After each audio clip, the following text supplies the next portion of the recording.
Yemen हौसी America और Israel समेत आलमी ताकतों के लिए खतरे की अलामत बन गए। यमन के हौसियों ने एक अमेरिकी ड्रोन मार गिराया। अमेरिकी खबरसां इदारे एसोसिएटेड प्रेस के मुताबिक हौसियों ने ऑनलाइन गर्दिश करने वाली एक वीडियो के कई घंटों बाद दावा किया कि उन्होंने एक अमेरिकी ड्रोन को मार गिराया है। वीडियो में एक MQ-9 ड्रोन का मलबा भी नजर आ रहा था। ताहम अमेरिकी फौज ने अभी तक इस हवाले से कोई बयान जारी नहीं किया, लेकिन अगर इसकी तस्दीक हो जाती है तो ये हौसियों की जानिब से गिराया जाने वाला दूसरा अमेरिकी ड्रोन होगा। हौसियों की फौजी तर्जुमान ब्रिगेडियर जनरल याया सरी ने दावा किया है कि हौसियों ने जमीन से फिजा में मार करने वाले मिसाइल की मदद से ड्रोन को मार गिराया। उन्होंने बाद में हमले की फुटेज जारी करने का वादा भी किया। याया सरी ने ड्रोन को यमन के मारीब सूबे में दुश्मनाना कार्रवाइयां करने के तौर पर बयान किया। ये सूबा यमन की जलावतन और बैनुल अक़वामी तौर पर तस्लीम शुदा हुकूमत की तहादियों के पास है। अगरचा यमनी हौसी अक्सर ऐसे हमलों के बारे में दावे करते हैं जो बाद में दुरुस्त साबित नहीं होते, लेकिन इनकी अमेरिकी ड्रोन मार गिराने की तारीख है और इनके अहम मददगार ईरान ने इन्हें ऐसे हथियारों से लैस किया है जो अपने हदफ को फिजा पर मार गिराने की सलाहियत रखते हैं।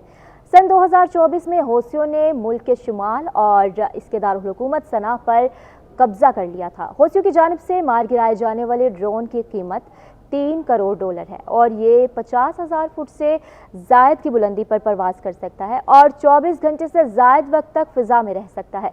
गुज़िश्ता बरस गजा में इसराइल और हमास के जंग के बाद से हौसियों के हमलों में शिद्दत आई है और हौसियों की जानिब से बहरा अहमर में मुतअद्दिद बहरी जहाज़ों पर भी हमले किए गए हैं। यमन के हौसियों ने दावा किया है कि इनके हथियारों के ज़ख़ीरे में एक नया हाइपरसोनिक मिसाइल भी मौजूद है, जिसके बाद गजा जंग के तनाजुर में बहीरा अहमर में जहाज़ों पर हमलों के खतरात बढ़ गए हैं।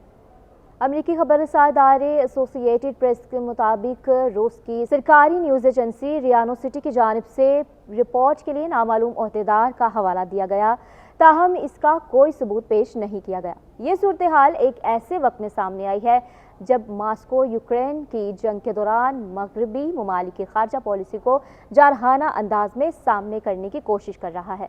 दूसरी जानिब हौसी कई हफ्तों से इशारा देते रहे हैं कि वो समंदर में अमेरिका और इसके इत्तेहादियों का मुकाबला करने के लिए सरप्राइज का मंसूबा बना रहे हैं, जो अभी तक मशरिक़ वस्ता के पानियों में इनके जंगी जहाज़ के करीब आने वाले किसी भी मिसाइल या बमबरदार ड्रोन को कामयाबी से गिराते रहे हैं। हौसियों के खुफिया सुप्रीम लीडर अब्दुल मालिक अल हौसी ने कहा था कि अफ्रीका के जुनूब की तरफ जाने वाले जहाज़ों को निशाना बनाना शुरू करेंगे। इनका कहना था कि अब तक बागियों ने बहीरा अहमर में नहर स्विज की तरफ जाने वाले बहरी जहाज़ों को बड़े पैमाने पर निशाना बनाया है और मुतबादिल रास्ता इख्तियार करने वाले जहाज़ों को भी निशाना बनाया जाएगा। इस दौरान ईरान और अमेरिका के दरमियान ओमान में बिलवास्ता मुज़ाकराती खबरें भी सामने आई हैं, जो कि जोहरी तवानाई के प्रोग्राम और प्रॉक्सीज की वजह से दोनों ममालिक के दरमियान पहला राब्ता है। ईरान पर इल्ज़ाम लगाया जाता है कि वो हौसियों का सबसे बड़ा मददगार है। ईरान की जानिब से भी दावा सामने आ चुका है कि इसके पास हाइपरसोनिक मिसाइल मौजूद है, जो कि अमेरिका के इसराइल समेत दीगर इत्तेहादियों के डिफेंस सिस्टम के लिए एक बड़ा चैलेंज बन सकता है।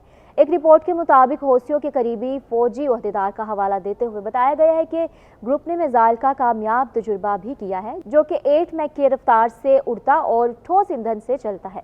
इनका मजीद कहना था कि हौसी मिसाइल की तैयारी भी शुरू करना चाहते हैं ताकि इसको बहीरा अहमर और खलीज अदन में हमलों के अलावा इसराइल के खिलाफ भी इस्तेमाल किया जाए। हाइपरसोनिक हथियार अपनी तेज़ रफ्तार की वजह से दिफाई निज़ाम के लिए शदीद मुश्किलात का बायस बन सकते हैं। अमरीकी दिफाई निज़ाम बैलिस्टिक मिसाइल को राह में तबाह करने की सलाहियत रखता है, ताहम हाइपरसोनिक में चूँकि सिमतें तब्दीली करने की भी सलाहियत मौजूद है, इसलिए इसका रास्ता रोकना काफ़ी मुश्किल हो जाता है।